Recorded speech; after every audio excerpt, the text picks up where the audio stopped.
mighty nice of you, really. Yes. And tell them about you were telling about the ball game. Well, I was telling about Mr. White. He used to come out there, Elliott's daddy, come out there on the maple tree there in front of the mill office there with his chair and sit and watch us play ball. We was about 12, 14 years old, and there's a big field out there in front of the office where we played ball. Oh, he got a big fun. He'd holler at us and go on. He really liked it.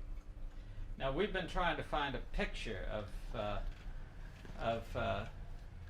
Elliott's father with the team. Do you have anything like that? No, I sure don't. Do you have a picture of the team by any chance? No, sure don't have anything at all. See, people didn't take many pictures back in those days. Like it do now. They couldn't afford it. That's right. And the equipment wasn't very good. Well, of course, No, that's right. the film was 35 cents a roll. And Another thing Yeah. was what I meant. When we didn't make pictures, and it would be black and white and fade. That's right. That's right. That's what I was trying to think of. And nobody made inside pictures then. Oh no, didn't have no flash. Didn't have flash, and Nothing like that, yeah. and didn't have fast film, so you had to have a nice sunny day to get out and take pictures. And you waited for the sunny day, and then went out and posed somebody and took a picture. And now you can take pictures about anything. Yeah, that's right. But Could you tell us about the baseball again? My husband played Sherman Layton, but I don't know. I mean, William, do you know anything about Well, I him? just told him about all I know. We played. We always had a pretty good team. But this was, I mean, Played- they played out here in this played field, and my daddy Swepsonville, Alamance, always sold run the concession stand and sold the drinks and all that kind of stuff. And so I went to all the ball games because it's just fun, you know, something to do. did Tom Zachary ever come over to any of the games? Not that I know of.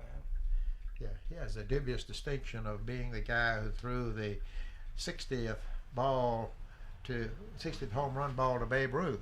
Yeah. He lived down the road here a piece. What about the radio that Dr. White's father had? The radio, I don't know anything about that. What about the radio? That he had a radio, and it's for the ball games. He put it out on the porch when the World Series came by, and he had one of the few radios around that could pick up with a lot of squeaks and squawks, and people would come down and so he'd sit on the porch and he'd have it where they could listen to the World Series. I've heard Arthur tell about them going down, and your daddy and all of them going down and listening to the ball games.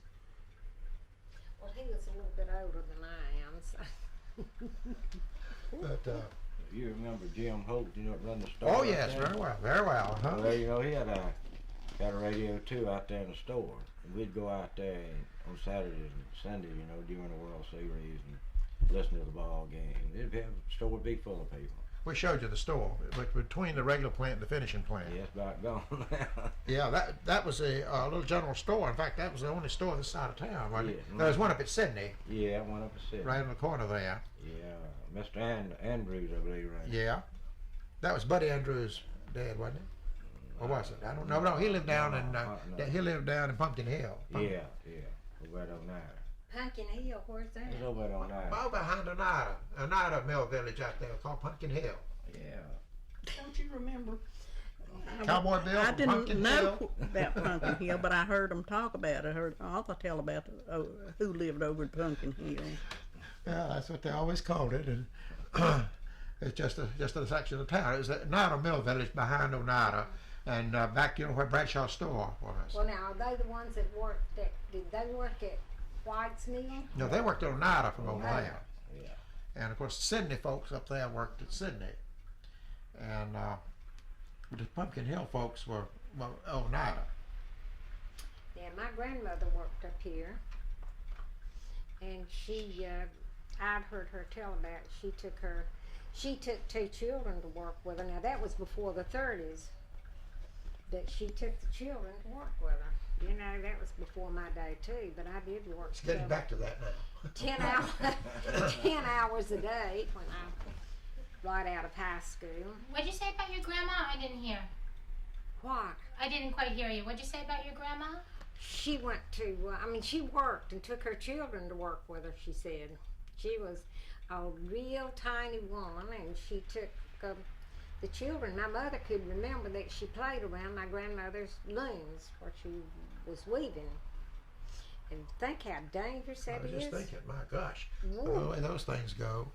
But it's getting to be now that people are taking their children to work too. So it's coming back to that. Yeah. They don't go around a loom though. Kind of like some of the style, they're coming back. But Dr. White, can you tell them about when you were a little boy and you'd hide in your father's car? yes, but my dad would go home for lunch, and he'd take a quick nap right after lunch. I always knew when he was going to get up, so right before he'd get up, I'd go climb in the car and hide down behind the back seat, and wouldn't say a word. He'd drive in the mill. Excuse me, you know what? You should clear your throat as this car is going away, and then you should start that story all over again, okay? Okay. You're getting a bed. Okay, all right. So, take it. Yeah. My voice is about to sort of give out a little bit. Thank you.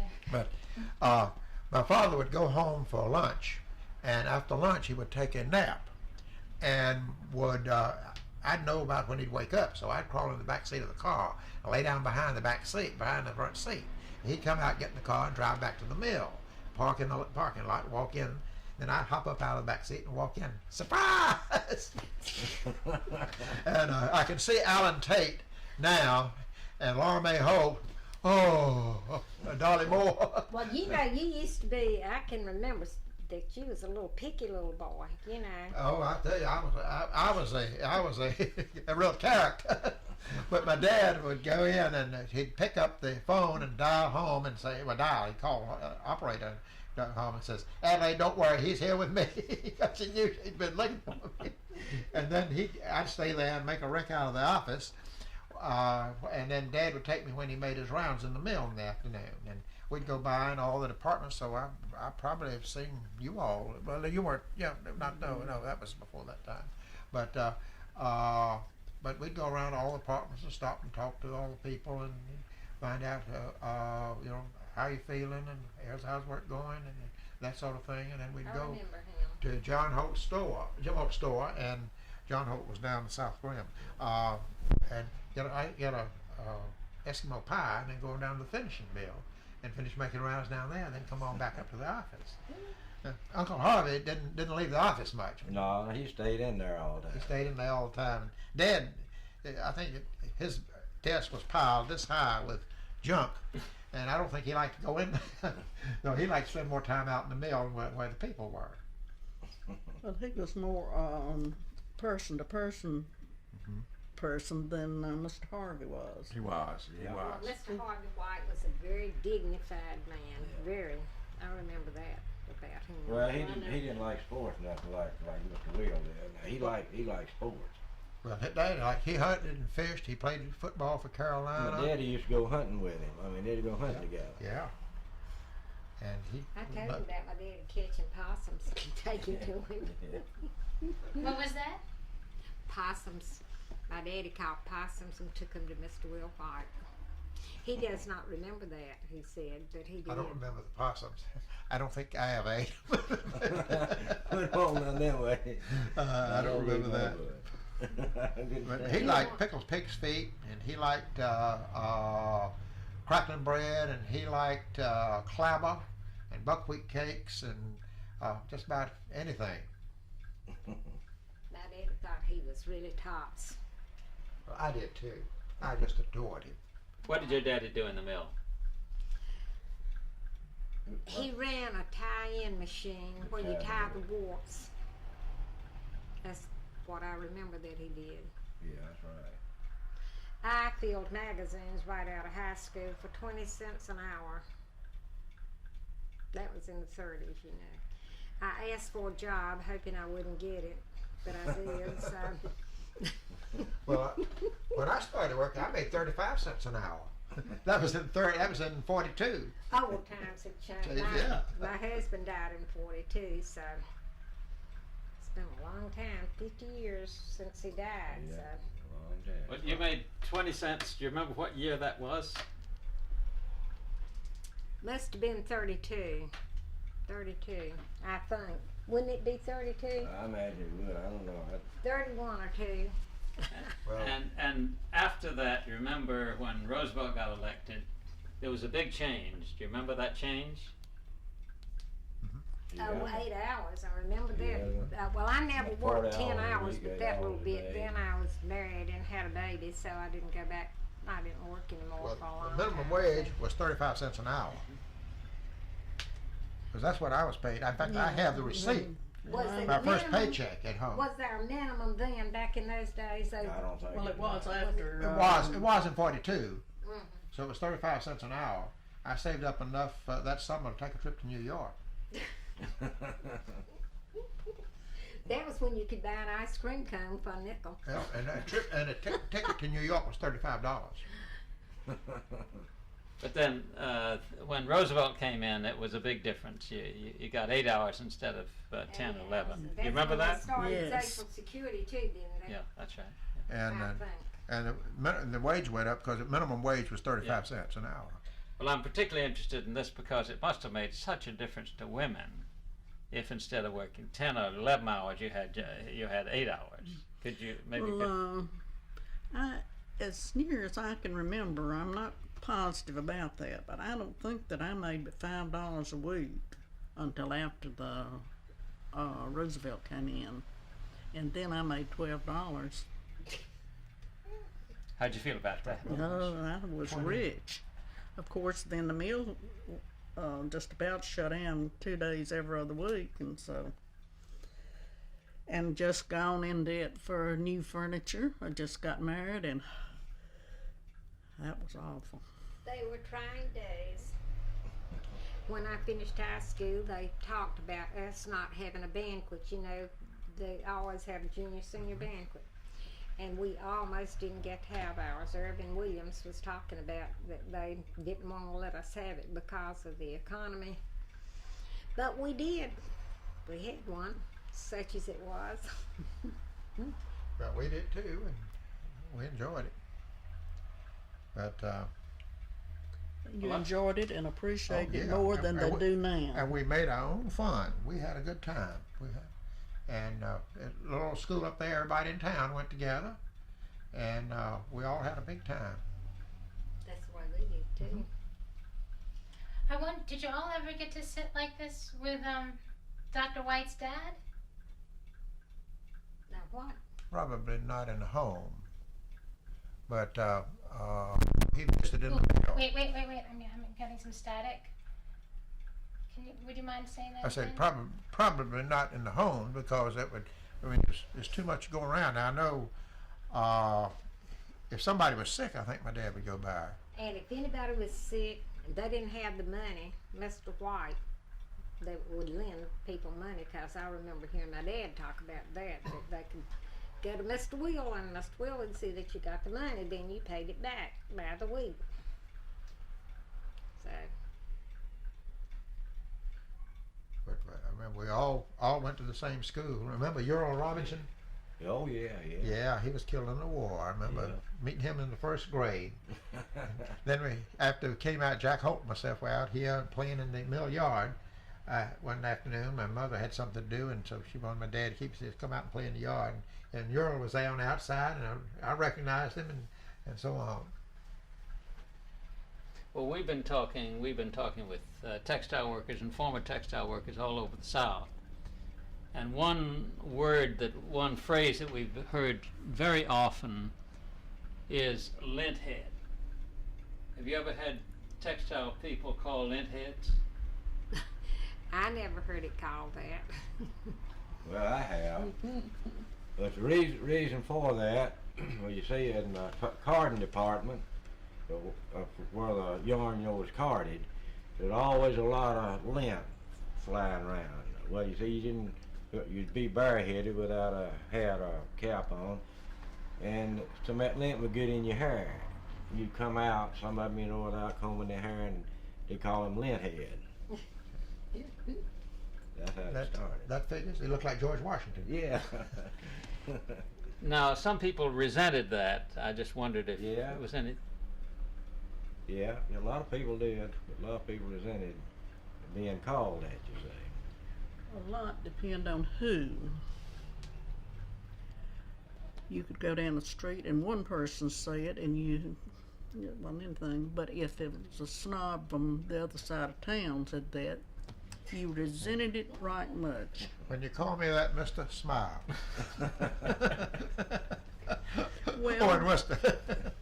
then there was a difference. People worked in a cotton mill. They were the people that worked in the stores. They thought they were a little bit better than the people who worked in a cotton mill, and they were snobs. And so you resented the snobs looking down on you when you were just as good as they were. There's no sense But in they'd that. never not take your money though. People in the stores, they'd act like snobs, but did they ever refuse to take your money? Oh no!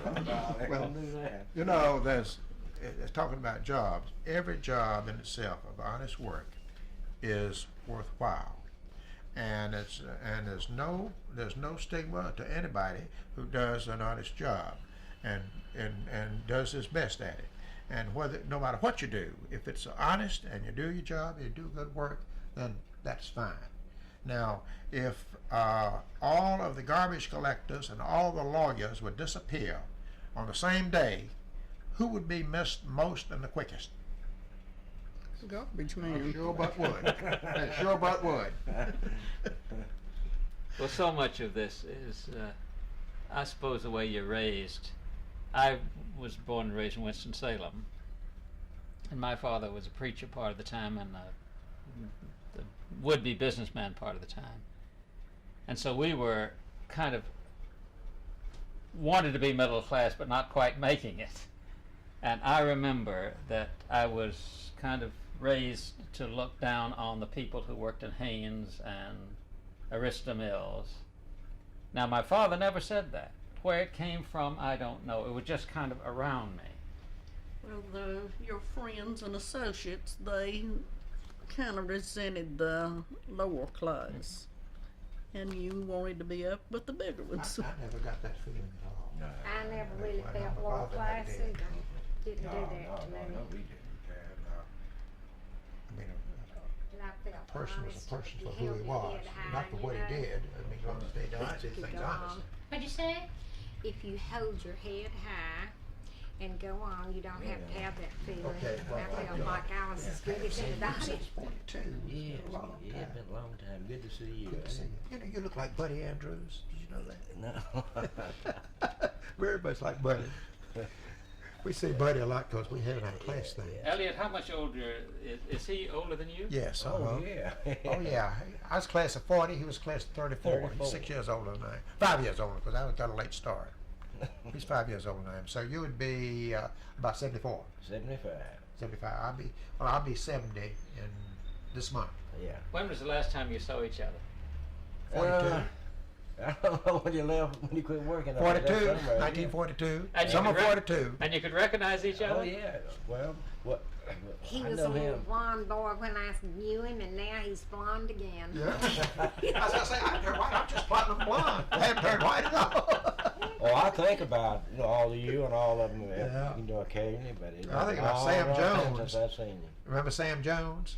You know, his dad was in the power plant. Oh yeah, yeah, yeah. Toby Jones. Yeah, yeah. And yeah. he was working over there that summer, and we working the second shift. And after we get off at midnight, we get on our bicycles. We'd ride way down to Hanford Brickyard and all the way around. And the moonlight night, nobody don't think because gas rationing. Not a single car on the road. We'd ride our bicycles 15, 20 miles after we got off from work.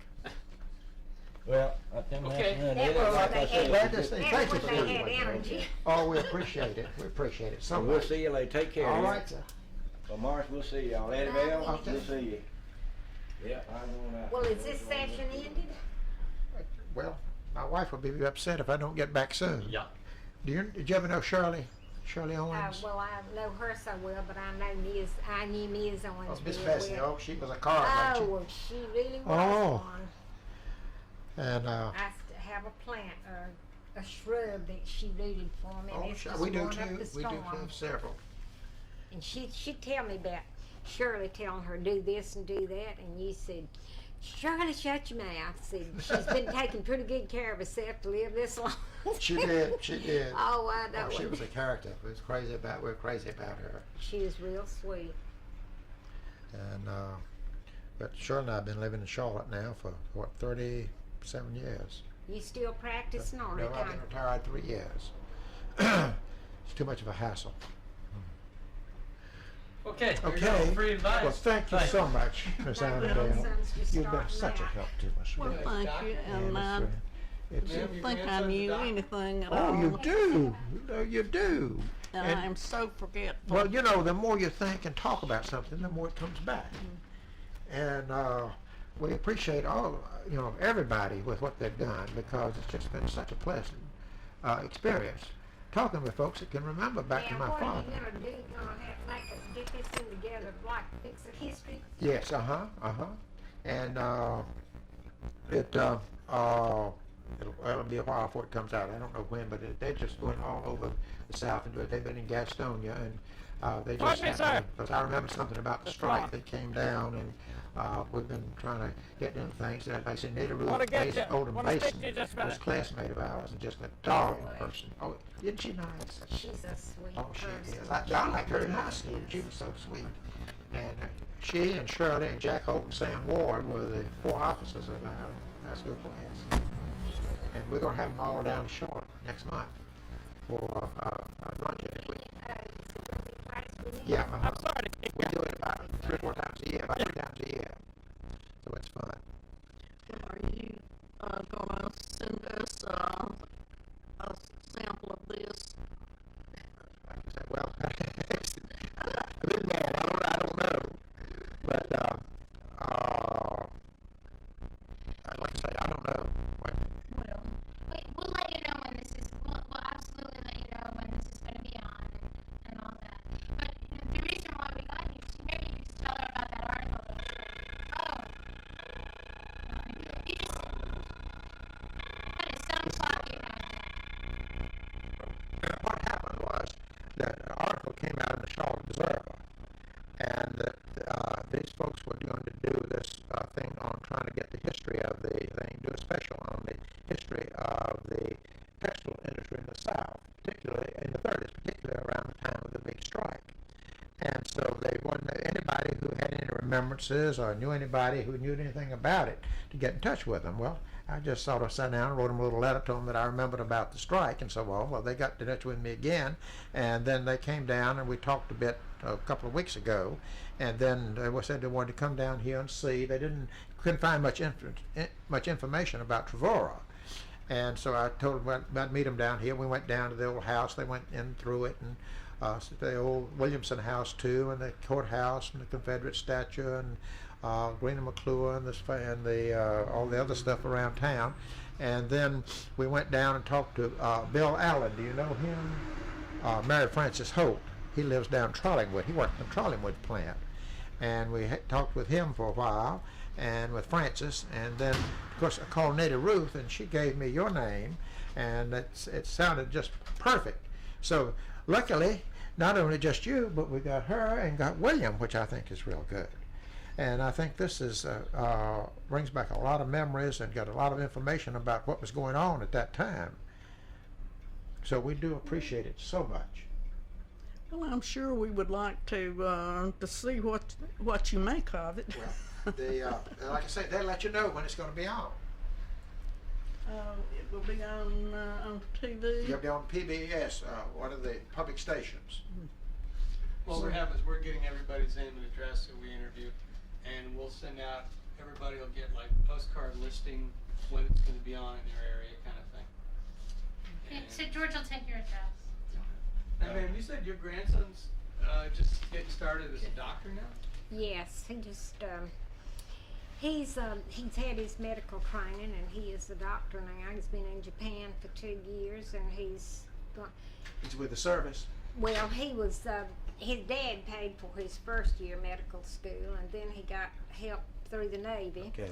for the understand. next 3, and now he's been paying the Navy back, so That's he right. just has one That's more reasonable. year. That's reasonable. Oh, they enjoyed Japan though, and their parents lived in Holland, so it's been. The family's been all around. Well, that's it. That's educational. And I went to Holland. I was thrilled to death to go and spend 3 weeks. That's a beautiful place, isn't it? Oh, it really is. Did you go to the pretty. that little miniature city near the Tivoli? The what? There's a couple of little things. They have a miniature town that they built. It's a big attraction there. The what? I Now didn't. that Tivoli.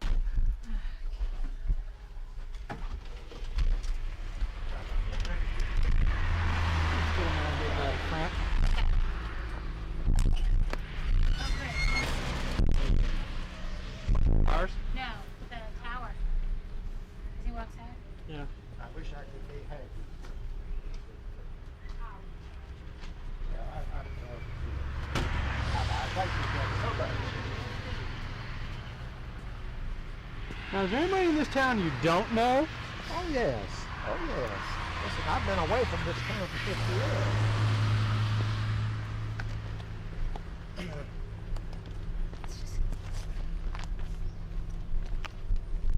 See, I'm the old boss man. Well, I found it sort of interesting that there doesn't seem to be much of a separation between owner's family and the rest of them. Oh It's like, no, it wasn't. or was that your father basically making sure that you didn't think, you know? Well, I'm basically, I basically don't have much prejudice, and basically, I mean, people are people. I'm just like I said, no matter what you do, if you scrub the streets, if you scrub the streets and do a good job at it, and behave yourself, then that's fine. You're doing a success. Well, I just remember when I was in high school, I started to date the daughter of the man that I worked for. Uh-huh. And he came up to me one day. He said, "I want you to keep the hell away from my daughter because I want her to deal with people that are better than you." Then you're better than he is already. Right? And it seemed to Then me you're like, better than he is like already. Your father and all the other people made sure it's everybody's the same. Then you're better than he is already. So that let the circumstances speak for themselves. Okay. I mean, as far as I was concerned, there was no discrimination or prejudice at all. And I had friends that were did everything. Okay. So than others, but we can all get together, played football together, and went up into the soda shop and danced together, and all that sort of thing, and it was just great. It was just lovely, wonderful time. Putting out flowers up, and I put out a trap to catch them, and I've been deporting them to places distant enough where they can't find their way back. And Deporting them? You're making them Yes. sound like Haitians. well, then I give them another more expansive environment in which to pursue their livelihood. Let's put it that way. You've been reading those federal guidebooks again. But I take them about 3 or 4 miles away. But twice I caught a big fat possum that completely filled the trap. Yeah. They do not like it either. They didn't like it at all. But then they didn't want to get out. I took them to church. And let them out at church. Oh, So- what kind of bad Southern joke is that? Come on, It's spit not. it out. Church is about 5 miles from where we live. Oh, I thought you were acting upon the providence of the Lord to coax the possum out of the cage. Well, it so happened that there happened to be Saturday nights that we caught them, and so we had to deport them. So to save a trip, I just put them in the back of the car. And before we went into church, I let them out in the woods right across the street from the church. Well, you've never had possum pie or? No, never have. Yeah, that's where we used to play basketball in the back building in the back there. It was a combination of lunchroom, auditorium, and basketball court. We had chapel, and we had plays, and we had commencements, and we had lunch, and we had basketball, we had commencement, and class day exercises, and magic shows, and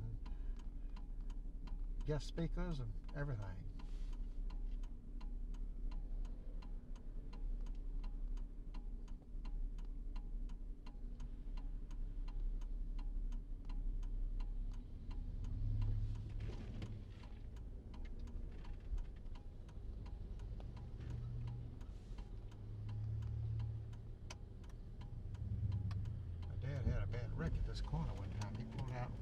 Friday, and they whammed him at 21 Packard.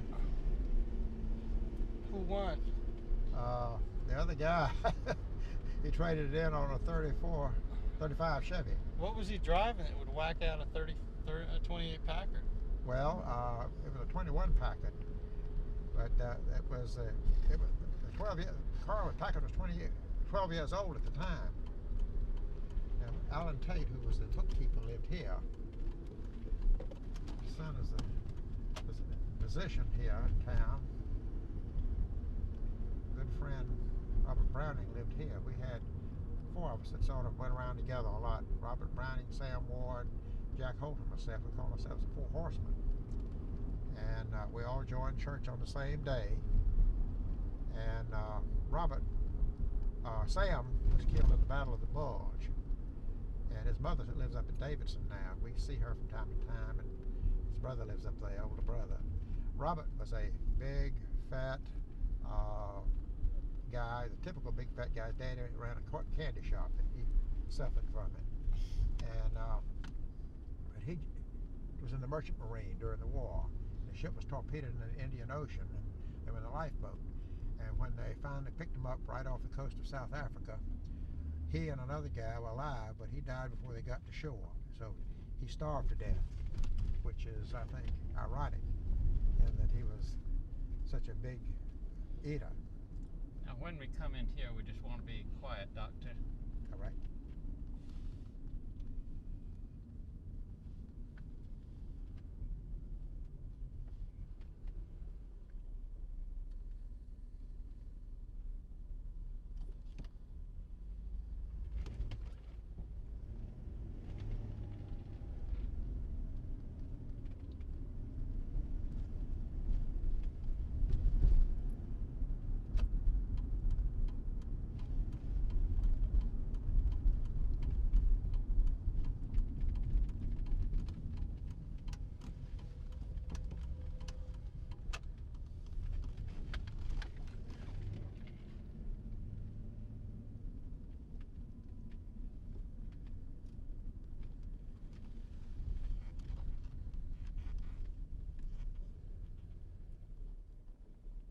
Oh, good.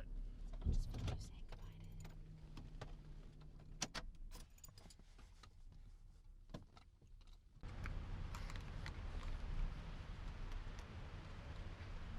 When they're ready? goodbye. Let's get the house behind him instead of Yeah, a car. That's what okay? we're doing. Okay, guys, whenever you're ready. This is your book. This is it. Good, just hold on just a moment. Okay?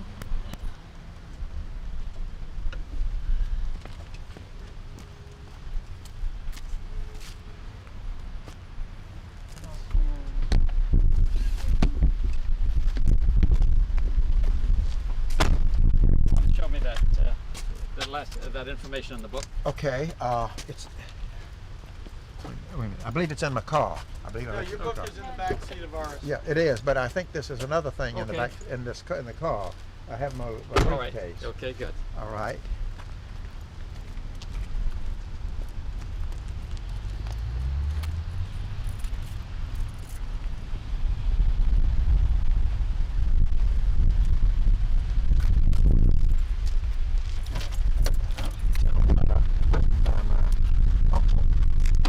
Regarding the sale of the mill.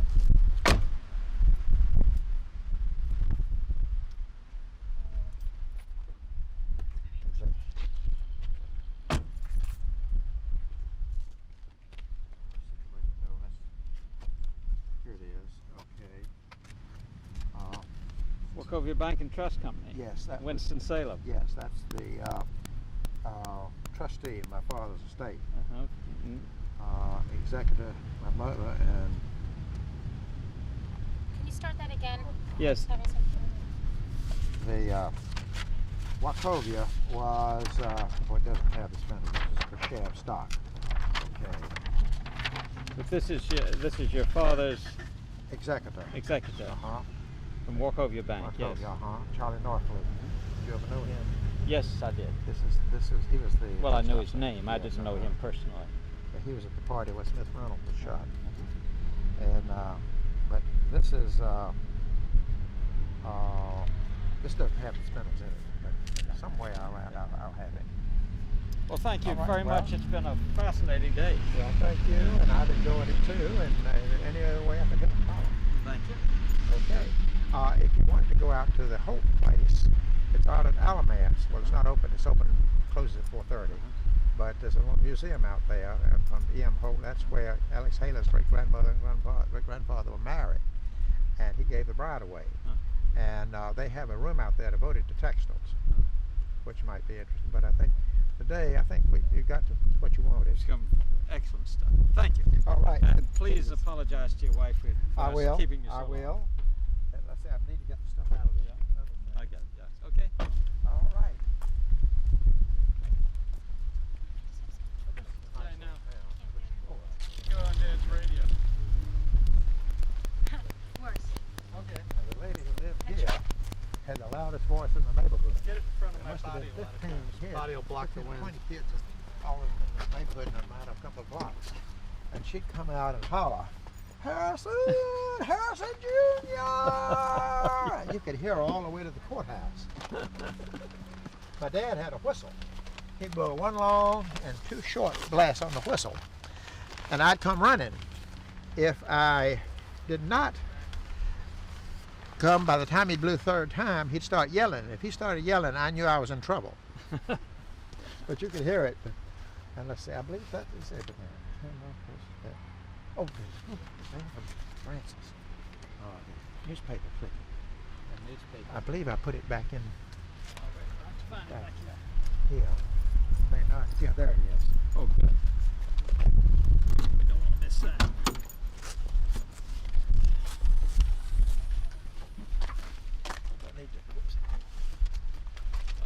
Okay. Right. All right. And thank you again. Now, And he doesn't have on a microphone, does he? yeah, which I do. Oh, yes, he Yes, I does. do. Yes. You know what we could do though? What? Hey, look. What? Cop car? No. Is it when we get back? We just may run you off a copy of all of this stuff, just raw, onto all right, the okay. VHS, Okay. All right. and it won't be edited now. Okay. But Yeah. that Well, I will- know it'd have to be a tremendous amount of editing. but- you but- got all of Bill Allen's stuff. That was pretty funny. What he was saying, if we hadn't had those darn trucks going by, Yeah. but every time he'd start a good story, right in the middle of it, and I could just feel Judy's blood pressure going up and my blood pressure going up. And there was no hope of telling him to repeat it. No, because he couldn't repeat it. No. No way. Well, I don't think you understood.